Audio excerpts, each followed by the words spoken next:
नमस्कार दोस्तों, आज मैं फिर देश की सबसे बड़ी पार्टी, सबसे बड़ा संगठन के बारे में ही आज फिर या एक बार फिर चर्चा करने जा रहे हैं। चाल चलन चरित्र चेहरा की दुहाई देने वाली वो पार्टी जिसने 3 सीट से लेकर के 303 तक का फासला रास्ता पूरा किया। मजबूत किला, मजबूत स्तंभ, मजबूत नेतृत्व जिसकी बिसात थी, आज ऐसा लगता है कि जो बुलबुले हर तरफ से उठने लगे हैं, क्या ये मजबूती का किला दरक रहा है? हम इस पर चर्चा करेंगे आज। उसके पहले आपसे अपनी वही गुजारिश, वही निवेदन हम दोहराएंगे। आप मेरे इस वीडियो को लाइक करें, सब्सक्राइब करें और अपना प्यार, अपना आशीर्वाद इस स्वतंत्र पत्रकारिता की मजबूती के लिए अवश्य प्रदान करें। आते हैं हम दोबारा अपने पुराने उसी पॉइंट पे। जी हाँ, हम बात कर रहे हैं भारतीय जनता पार्टी की। हमने कई दिन से काफ़ी वीडियोस दिए डिफरेंट स्टेट के बारे में, खासतौर से यूपी के बारे में भी, लेकिन मैंने इन सारी चीज़ों का एक आकलन किया। ये आपसी प्रतिस्पर्धा, सीएम, पीएम, प्रेसिडेंट, ये एक अलग बात है। हमने एक चीज पर गौर किया कि जो काम पिछले 10 सालों के अंदर सुनाई ही नहीं दिया, वो मात्र 1-2 महीने में क्यों सुनाई दे रहा? पिछले 10 सालों के अंदर भारतीय जनता पार्टी में जो आदेश हो जाता था, हिम्मत नहीं थी कि कोई उस पर सवाल उठा सके, अंदर या बाहर। आज केंद्र में सरकार हल्की सी कमजोर क्या हुई? ये बुलबुले ऐसे उठे कि सरकार के समर्थन को दिखा करके अपनी बातों को मनवाने, अपनी बातों को उठाने का इन्होंने साहस कर लिया। ये वही नरेंद्र मोदी की सरकार है जिसके सामने उनके विधायक और मंत्रियों की हिम्मत नहीं थी कि किसी भी उनके योजना पर, किसी भी प्रोग्राम पर एक सवाल उठा सके। आज सवालों की झड़ी लगना चालू हो गई है मात्र 1 महीने के अंदर। अभी चुनाव खत्म हुआ है। कारण, जो लोग 2017 में खुद प्रेसिडेंट थे, चुनाव जीते और सीएम उनको नहीं बनाया गया, वो मौन थे। 2022 में फिर सत्ता में थे, भाजपा सरकार जीती, सीएम नहीं बनाया गया, शांत थे। ये 2024 में ऐसा क्या हो गया कि उनके अरमान एकाएक फुट पड़े? मैं इसकी बात नहीं कर रहा हूं कि कौन किसकी प्रतिस्पर्धा है, क्या है। सवाल संगठन का है, डिसिप्लिन का है। सवाल उस मजबूत किले के दरकने का है, उठने वाली हर तरफ से आवाजों का है कि ऐसा क्या हुआ कि आवाजें क्यों उठने लगी। मोदी जी का जो मिशन था, सबका साथ सबका विकास, आज उस पर सवाल उठ गए। उठाए किसने? दूसरी पार्टी से आकर के बैठने वाला शुभेंदु अधिकारी क्या कह रहे हैं? बंद करो सबका साथ सबका विकास।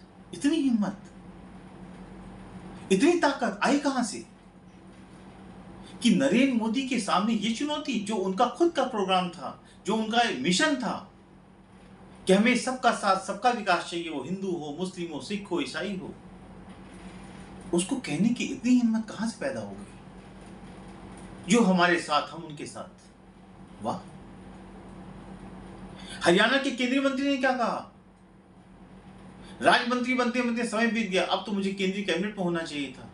आज तक 10 सालों के अंदर मैंने नहीं सुना कि मोदी कैबिनेट में जो था, ये जो नहीं था, वो इस पर सवाल पैदा करे कि हमें मंत्री क्यों नहीं बनाया गया। इतनी हिम्मत नहीं थी। ये हिम्मत कहां से आ रही है? ये हिम्मत को समझना पड़ेगा, आई कहां से। एक पश्चिम बंगाल भाजपा के अध्यक्ष हैं, उनका स्टेटमेंट सुनिए। संगठन की मजबूती से चुनाव जीता जा सकता है, ईडी सीबीआई के बल पे नहीं।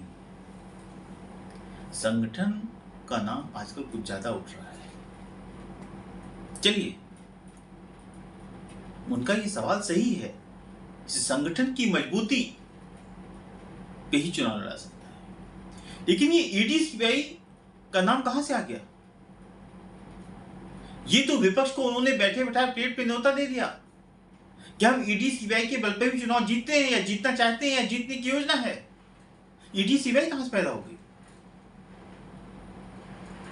क्या ये अंदर खाने केंद्रित नेतृत्व को चुनौती नहीं है? ये वो चिंगारी है जो कभी आग का रूप भी ले सकती है,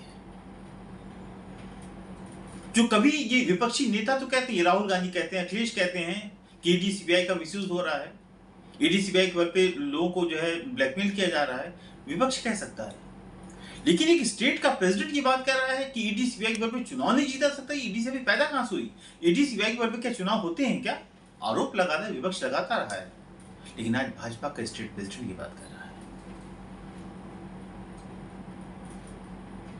सवाल सोचने वाला है। इतना ही नहीं है, जो अभी यूपी में पैरवी की गई सरकार और संगठन की बार बार बात उठाई गई, आज लोगों को संगठन की बात कहां से आ गई, सरकार की बात कहां से याद हो गई? आपको याद होगा कि मध्य प्रदेश में शिवराज सिंह चौहान, जिसकी उम्मीद नहीं थी कि भाजपा वहां सत्ता में आ सकती है, सारे जितने भी सर्वे थे सब भाजपा के खिलाफ जा रहे थे। यहां पर कांग्रेस की सरकार की वापसी है। शिवराज सिंह का वो चमत्कार था जिसके बल पे भाजपा द्वारा सत्ता में वापसी हुई। लेकिन केंद्रीय नेतृत्व की ताकत देखिए कि शिवराज सिंह चौहान को किनारे बैठा दिया और एक नए व्यक्ति को उठा करके उन्हें मुख्यमंत्री बना दिया। मध्य प्रदेश की किसी नेता के अंदर हिम्मत नहीं थी कि चूर से चांका लेता।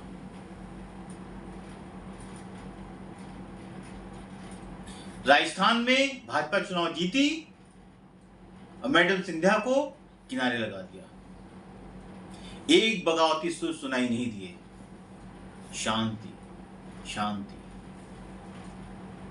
गुजरात का तो भले ही समझिए, पूरी कैबिनेट बदल दी गई, सीएम बदल दिए गए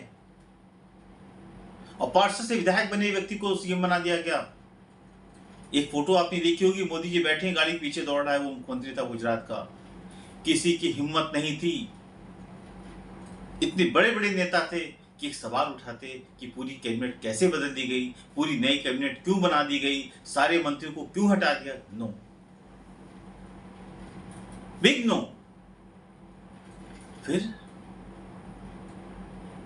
मात्र पार्लियामेंट के पहले सेशन, वो भी आधा सेशन हुआ है, और इतनी ताकत हो गई कि हर व्यक्ति कहीं ना कहीं घूम फिर कर केंद्रीय नेतृत्व के सामने एक सवाल उठा रहा है।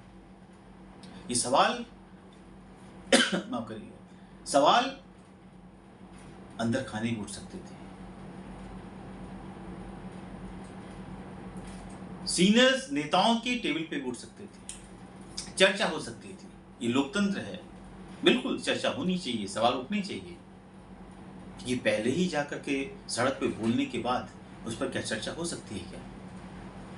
योगी जी ने कहा अति आत्मविश्वास से चुनाव हार के। कहां से पैदा हो गया ये 80-80?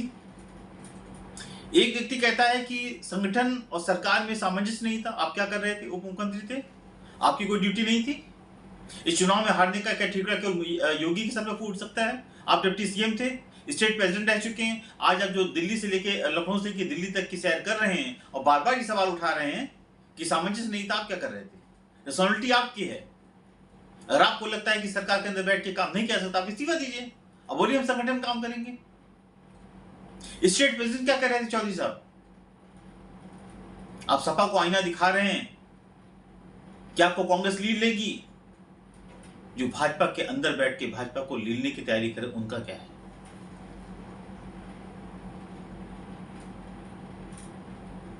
भाजपा का लाखों लाख कार्यकर्ता आज हताश है,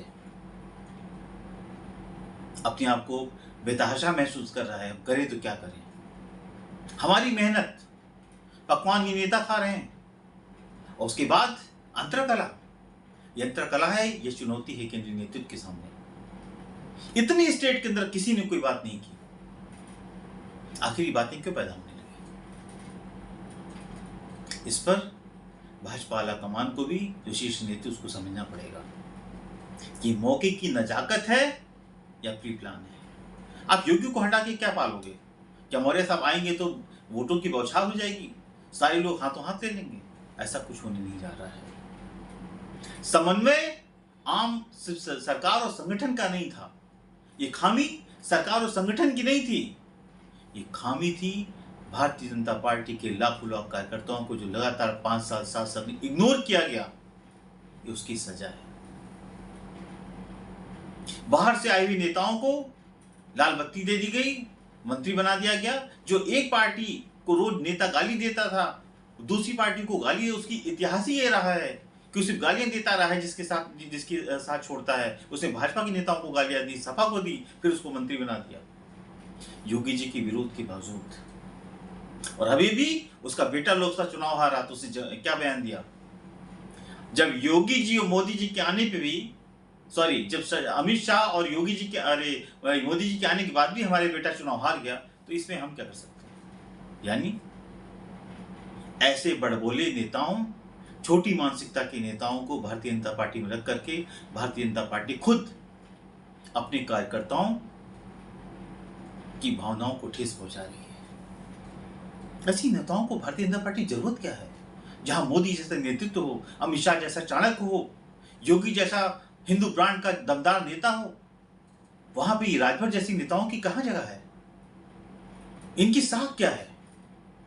लेकिन भाजपा इसको समझ नहीं पा रही है। आज एक लंबी फहरिस्त है। असम का मुख्यमंत्री कौन है? कांग्रेस का। नजमा हेपतुल्ला कौन थी जिनको राज्यपाल बनाया? कांग्रेस का। ये आरपीएन सिंह कौन है? कांग्रेस के। ये जतिन प्रसाद कौन है? आते ही टिकट दे दिया, कांग्रेस के। ये चौहान साहब कांग्रेस के आए, महाराष्ट्र से टिकट दे दिया, कहां से? कांग्रेस के। ये जिंदल साहब एक दिन पहले कांग्रेस वो ज्वाइन करते भाजपा, दूसरी टिकट मिल गया। जब इतने बाहरी लोगों को लाल बत्ती की तैयारी कर दी जाएगी, तो जो भाजपा का मजबूत कार्यकर्ता है, सेवक है, जिसने पार्टी को अपने खून पसीने से सींचा है, उसको लाल बत्ती की हरी बत्ती कब मिलेगी? हरी बत्ती की लाल बत्ती की फोटो ही दिखा दो उसको नसीब में नहीं है। वो मान रहा है कि ऊपर से आएगा, फ्लाइट से टिकट लेगा, मंत्री बनेगा, बैठ जाएगा। हमारी लाइफ का कोई भरोसा नहीं है। एक सोचिए, जब आम जनमानस, आम कार्यकर्ता को जगह नहीं मिलेगी, तो पार्टी के लिए कैसे रात दिन करेगा? उसको कोई सहूलियत मिलती नहीं है। ये भाजपा के केंद्रीय नेतृत्व को समझना पड़ेगा जल्दी से जल्दी, क्योंकि भाजपा जैसा मजबूत संगठन और जितनी जल्दी से राइज किया है, कांग्रेस भी इतनी जल्दी राइज नहीं कर पाई। हिंदुस्तान के कोने कोने में, ईस्ट वेस्ट साउथ ईस्ट, हर जगह उसने अपने सामंजस्य को, अपने झंडे को फतह किया है। लेकिन आज क्या हुआ? अगर आज इस खामी को नहीं पहचाना गया, और ये सवाल उठाने वाले नेता जो लखनऊ से दिल्ली तक की दौड़ लगा रहे हैं, इन पे टेप नहीं लगाया गया, तो ये भारतीय जनता पार्टी को पूरी तरह से तबाह कर देंगे। मौर्य जी के बल पर उत्तर प्रदेश में भारतीय जनता पार्टी सरकार नहीं बना रही है, न बना सकती है, न चौधरी साहब के बल पर बना सकती है। जब तक भारतीय जनता पार्टी के जो वोटर हैं, जो हिंदुत्व का चेहरा है, जो संघ के तमाम लोग हैं, जो काम ही भारतीय जनता पार्टी के लिए करते हैं, उनको कॉन्फिडेंस में नहीं लिया गया, तब तक ये चीज पॉसिबल नहीं है। संघ की जो पत्र है, लगातार भारतीय जनता पार्टी को कहीं ना कहीं सचेत कर रहे हैं। ऑर्गेनाइजर ने कई बार किया है, अभी फिर किया है अजीत दादा के ऊपर महाराष्ट्र में, कि इसको लेके आए हो, हारोगे, दोबारा फिर हारोगे। अजीत कौन है? अजीत पवार। और शायद ऐसा माना जाता है कि महाराष्ट्र के उप मुख्यमंत्री और पूर्व मुख्यमंत्री के बहुत करीबी हैं, तभी कई बार अजीत पवार को डिप्टी सीएम बनाने की योजना बनाई गई। नुकसान भाजपा का ही है। इस पूरे आकलन को देखिए, अगर हम आरएसएस संगठन संघ को भी इग्नोर करेंगे, आम कार्यकर्ताओं को भी इग्नोर करेंगे, तो फिर मंशा किसकी जो है पूरी होगी? उन लोगों की जो अपने आप को आला कमान के बहुत करीब बताने की कोशिश कर रहे हैं। ये ऑलरेडी करीब हैं। ये अध्यक्ष, मंत्री, इन चीजों का कोई मतलब नहीं रह गया है। लेकिन एक बात तो तय है कि मोदी 3.0 में जो पिछले एक दशक की बादशाहत थी, मजबूती थी, कहीं ना कहीं ये चुनौतियां ये साबित कर रही हैं, ये अंगारे, ये चिंगारियां ये साबित कर रहे हैं कि क्या वो मजबूती 2.0 के बाद 3.0 में कहीं ना कहीं दरक रही है। किले में कुछ ना कुछ तो है, वो मजबूती, वो पहनापन नजर नहीं आता। आप पार्लियामेंट सेशन को ले लीजिए, राहुल गांधी जैसा व्यक्ति, इसको आप इग्नोर करते थे, जब बोलने खड़ा हुआ प्रधानमंत्री, गृह मंत्री, रक्षा मंत्री को बार बार खड़े होकर के इंटरप्रेट करना पड़ा बीच में। देश के गृह मंत्री तो चिल्ला के कहा स्पीकर से, साहब मुझे संरक्षण चाहिए। देश का गृह मंत्री राहुल गांधी के सामने स्पीकर को कह रहा है कि मुझे संरक्षण दीजिए। कहीं ना कहीं Bharatiya Janata party under pressure तो नहीं राहुल गांधी के सामने, या नीतीश कुमार और नायडू के बिना सरकार बना पाना जो असंभव था, वो भी कहीं ना कहीं भारतीय जनता पार्टी के लिए काफी मुश्किल साबित हो रहा है। अब इस पूरे अगर आकलन को आप देखें, पूरे विश्लेषण को देखें, तो एक बात तो साफ है कि जो लोग लगातार सरकार और संगठन की दुहाई दे रहे हैं, वो दुहाई वो किसी और प्लेटफॉर्म पे दे सकते थे। आज आम जनमानस के अंदर ये बात तय हो गई है कि कांग्रेस की तरह भाजपा में भी मुख्यमंत्री, प्रेसिडेंट को लेके आपसी रस्साकसी चालू हो गई है, जो पहले ये इमेज भाजपा के अंदर नहीं थी। जिसको भी नरेंद्र मोदी या अमित शाह ने मुख्यमंत्री बना दिया, चाहे वो उत्तराखंड हो, झारखंड हो, कहीं भी हो, सवाल नहीं उठते थे। आज ये सवाल उठ रहे हैं, इसीलिए चिंगारियां भी उठ रही हैं। मजबूती का किला दरक रहा है, इसको रोकना होगा। देखते रहिए हमारे वीडियो को, अपने विचार हमारे कमेंट बॉक्स में जरूर दें। हमारे इस वीडियो को लाइक करें, सब्सक्राइब करें और अपना प्यार बांटते रहें। नमस्कार, मैं हूं सत्येंद्र श्रीवास्तव। कल फिर एक नए समाचार के विश्लेषण के साथ आपके बीच में मौजूद होऊंगा। नमस्कार।